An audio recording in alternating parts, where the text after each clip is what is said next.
अभी जो अमेरिका में पूरी जो प्रक्रिया चल रही है अमेरिकी सेनेट में, ट्रंप के बाद अगले राष्ट्रपति जो है जो बाइडेन, उनको आधिकारिक रूप पर जो घोषित करने की, उसमें भी हमने देखा कि तमाम जो सांसद अब ट्रंप के भी पार्टी के हैं, उन्होंने भी ट्रंप की कड़ी आलोचना करते हुए अब एक तरीके से जो मांग उठ रही है कि क्या 20 तारीख तक भी ट्रंप अमेरिका के राष्ट्रपति बने रहेंगे। इस पूरी घटनाक्रम पर अर्ली रिएक्शंस क्या है आपके? चंदन जी, ये आपने बिल्कुल ठीक कहा कि ये एक वाकई बहुत गहरा राजनीतिक संकट है।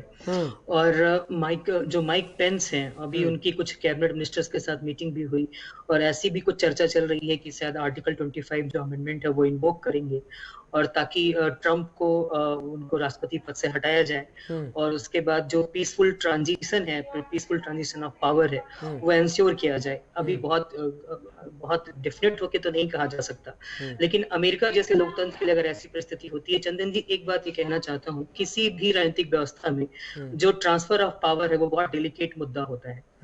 सिर्फ एक लोकतंत्र एक ऐसी पद्धति है जहां पे पीसफुली पावर ट्रांजिशन हम मानते हैं कि होता है। उसमें भी अमेरिका सबसे पुराना लोकतंत्र है और अगर अमेरिका में ऐसा कुछ दिखता है जहां पे पीसफुल पावर ट्रांजिशन नहीं होता है, ये केवल ट्रंप की कार्यशैली नहीं है, ये तो फिर तो हम ये तो कहेंगे कि जो बहुत पुरानी पार्टी है रिपब्लिकन, उसकी कार्यशैली पे भी थोड़े सवाल उठेंगे और इसीलिए ट्रंप को समर्थन उनके पार्टी से भी नहीं मिल पा रहा है जिस तरह से मिलना चाहिए। और एक और आशंका मुझे लगती है चंदन जी कि आने वाले समय में ट्रंप के ऊपर कुछ दूसरे तरह के मुकदमे भी हो सकते हैं, क्योंकि सीडिशियस एक्ट है उनका, इनसाइटफुल स्पीच है। मैं पाठक जी एक बार अमेरिका के नवनिर्वाचित राष्ट्रपति जो बाइडेन ने क्या कहा इस पूरे घटनाक्रम पर, वो सुनवा देता हूं दर्शकों को और फिर मैं सांतेश जी आपके पास आता हूं। जी। No matter how good or bad that president is, at their best, the words of a president can inspire. At their worst, they can incite. And therefore, I call on President Trump to go on national television now to fulfill his oath and defend the Constitution and demand an end to this siege of a...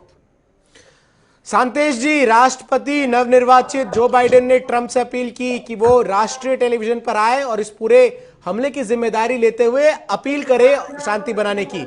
सवाल मेरा यह है, आखिर सत्ता ऐसी क्या चीज है कि विश्व के सबसे शक्तिशाली मुल्क में भी उस सत्ता का मोह ऐसा हुआ कि विश्व के सबसे शक्तिशाली संसद पर ही उनके समर्थकों ने हमला कर दिया? अच्छा, मैं अगर बोलूं तो ये तो एक तरह का ड्रामा चल रहा है, आवाज नहीं चल रहा है। 3 नवंबर की जब वोटिंग काउंट हुई थी, शुरू हुई थी, उस दिन से ही चल रहा है। आप देख ले, डोनाल्ड ट्रंप तैयार ही नहीं है, किसी भी तरीके से तैयार नहीं है कि वो सत्ता हस्तांतरण करें।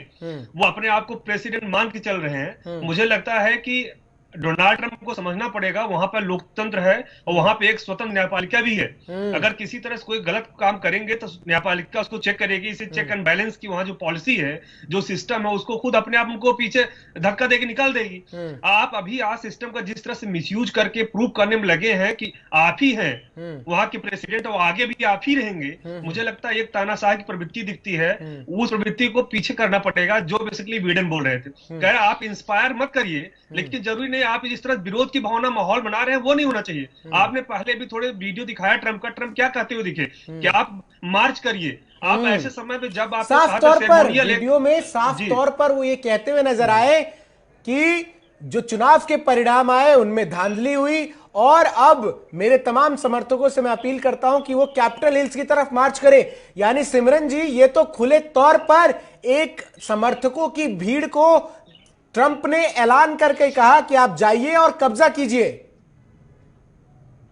जी चंदन, आप सही कह रहे हैं कि ये जिसको हम सेडिशन कहते हैं, अब चार्जेस जो लग रहे हैं डोनाल्ड ट्रंप पे वो यही हैं कि एक प्रेसिडेंट होते हुए उन्होंने एक ऐसा काम किया है जिसको हम सेडिशन कहते हैं कि आपने अपने ही नेशन के खिलाफ लोगों को भड़काया है।